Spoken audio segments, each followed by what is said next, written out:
2025 May 1 Siraj editorial. വെല്ലുവിളി നേരിടുന്ന തൊഴിൽ മേഖല. അന്തർദേശീയ തൊഴിലാളി ദിനമാണിന്ന്. വ്യവസായ സ്ഥാപനങ്ങൾ തൊഴിലാളികളെ വൻതോതിൽ പിരിച്ചുവിടുന്നു. തൊഴിൽ സമയം 8 നിന്ന് 12 മണിക്കൂറാക്കാനുള്ള നീക്കം തുടങ്ങി മേഖലയിൽ തൊഴിലാളി താൽപര്യവിരുദ്ധ നീക്കങ്ങൾ ശക്തിപ്പെട്ടുകൊണ്ടിരിക്കുന്ന സാഹചര്യത്തിലാണ് തൊഴിലാളി ദിനം ആചരിക്കുന്നത്. കോവിഡാനന്തരം Amazon, Apple, Byju's, Facebook, Meta, Microsoft, Dell തുടങ്ങി ടെക് ഭീമന്മാർ തൊഴിലാളികളുടെ എണ്ണം വൻതോതിൽ വെട്ടിച്ചുരുക്കുകയാണ്. ആഗോളതലത്തിൽ 2022 1 ലക്ഷവും 2023 1.71 ലക്ഷവും ജീവനക്കാരെ പിരിച്ചുവിട്ടുവെന്നാണ് തൊഴിൽ നഷ്ടം നിരീക്ഷിക്കുന്ന ലേ ഓഫ് FYI വെബ്സൈറ്റിന്റെ കണക്ക്. ഇത്തരം കമ്പനികൾ പുതിയ നിയമനം നിർത്തിവെച്ചിട്ട് വർഷങ്ങളായി. കോവിഡ് കാലത്ത് നടത്തിയ ചില ഷിഫ്റ്റുകൾ കുറയ്ക്കുന്നതിനാണ് തൊഴിലാളികളെ പിരിച്ചുവിടുന്നതെന്നാണ് മാനേജ്മെന്റ് ഭാഷ്യം. എന്നാൽ നിർമ്മിത ബുദ്ധി, ആർട്ടിഫിഷ്യൽ ഇന്റലിജൻസ്, AI വരവും ചെലവ് കുറച്ച് ലാഭം ഇരട്ടിപ്പിക്കാനുള്ള കമ്പനികളുടെ ത്വരയുമാണ് ഇതിനു പിന്നിലെന്നാണ് വിലയിരുത്തപ്പെടുന്നത്. IT മേഖലയിൽ മാത്രമല്ല, മറ്റു മേഖലകളിലും തൊഴിൽ നഷ്ടം വർദ്ധിച്ചു വരികയാണ്.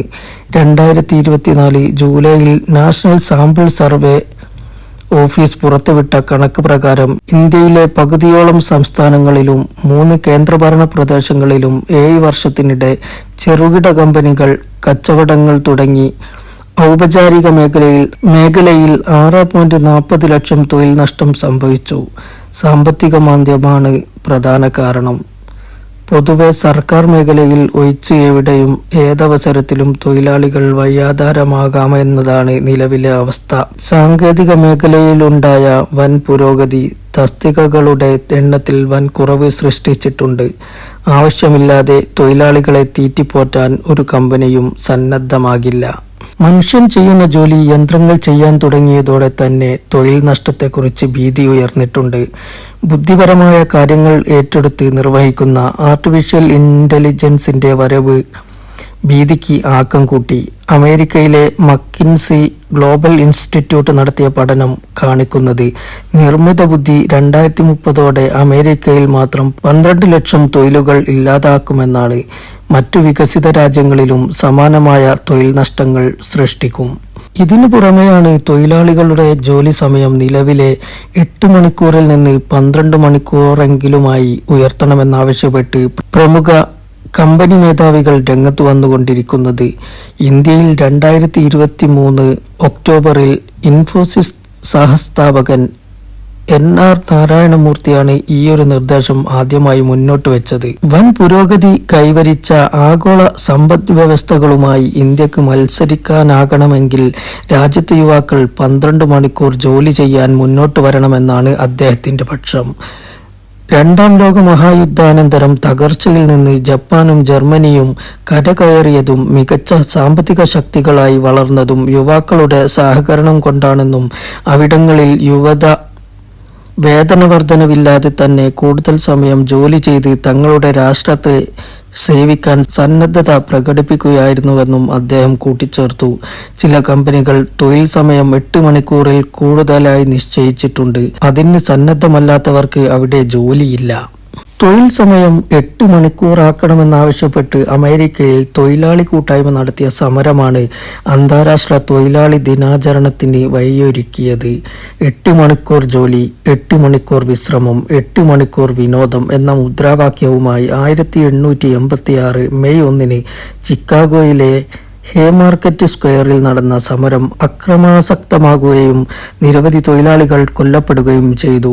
അവരുടെ ത്യാഗത്തെ ആദരിക്കുന്നതിനും അവകാശ പോരാട്ടം അനുസ്മരിക്കുന്നതിനുമാണ് 1869 പാരീസിൽ ചേർന്ന രാജ്യാന്തര സോഷ്യലിസ്റ്റ് കോൺഗ്രസ് മെയ് 1 അന്താരാഷ്ട്ര തൊഴിലാളി ദിനമായി ആചരിക്കാൻ തീരുമാനിച്ചത്. അന്ന് തൊഴിലാളി ലോകം കൈവരിച്ച 8 മണിക്കൂർ ജോലി എന്ന അവകാശത്തെ അപ്രസക്തമാക്കുന്നതാണ് തൊഴിൽ സമയത്തിൽ വർധനയെന്ന വ്യവസായ ഭീമന്മാരുടെ ആവശ്യം. ഇതുവരെ പുലർത്തി വന്ന തൊഴിൽ കാഴ്ചപ്പാടിനും തൊഴിൽ സംസ്കാരത്തിനും മാറ്റം വരുത്താൻ തൊഴിലാളി ലോകം നിർബന്ധിതമാകുന്ന സ്ഥിതിവിശേഷമാണ് ഈ മേഖലയിൽ കണ്ടുവരുന്നത്. മുൻ തലമുറ നേടിയെടുത്ത അവകാശങ്ങൾ നിലനിർത്തണമെങ്കിൽ ശക്തമായ പോരാട്ടം വേണ്ടി വന്നേക്കാം.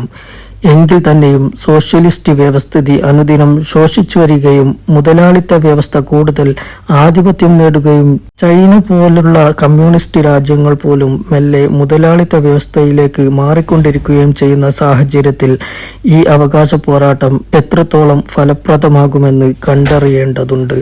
സ്വകാര്യ മേഖലയിൽ തൊഴിലെടുക്കുന്നവരുടെയും തൊഴിൽ തേടുന്നവരുടെയും പ്രതീക്ഷ നഷ്ടപ്പെട്ടുകൊണ്ടിരിക്കുന്ന സാഹചര്യത്തിൽ ഏക പ്രതീക്ഷ ഭരണകൂടങ്ങളാണ്. എന്നാൽ പുതിയ തൊഴിൽ ദിനങ്ങൾ സൃഷ്ടിക്കുന്നതിൽ ഭരണകൂടങ്ങൾ പരാജയവുമാണ്. വർഷാന്തം തൊഴിലില്ലായ്മ നിരക്ക് വർദ്ധിക്കുകയാണ് രാജ്യത്ത്. പട്ടിണി, ആത്മഹത്യ തുടങ്ങി കടുത്ത പ്രത്യാഘാതങ്ങളാണ് ഇതിന്റെ പരിണതി. നാഷണൽ ക്രൈം റെക്കോർഡ്സ് ബ്യൂറോയുടെ കണക്ക് പ്രകാരം 2018-നും 2022-നും ഇടയിൽ 25,231 യുവാക്കളാണ് തൊഴിലില്ലായ്മ മൂലം രാജ്യത്ത് ആത്മഹത്യ ചെയ്തത്. സ്വകാര്യ മേഖലയിലെ തൊഴിലാളി വിരുദ്ധ നീക്കങ്ങൾ തടയിടുന്നതിനും പൊതുമേഖലയിൽ കൂടുതൽ തൊഴിലവസരങ്ങൾ സൃഷ്ടിക്കുന്നതിനും ഭരണതലത്തിൽ അടിയന്തര നടപടി സ്വീകരിക്കേണ്ടതുണ്ട്.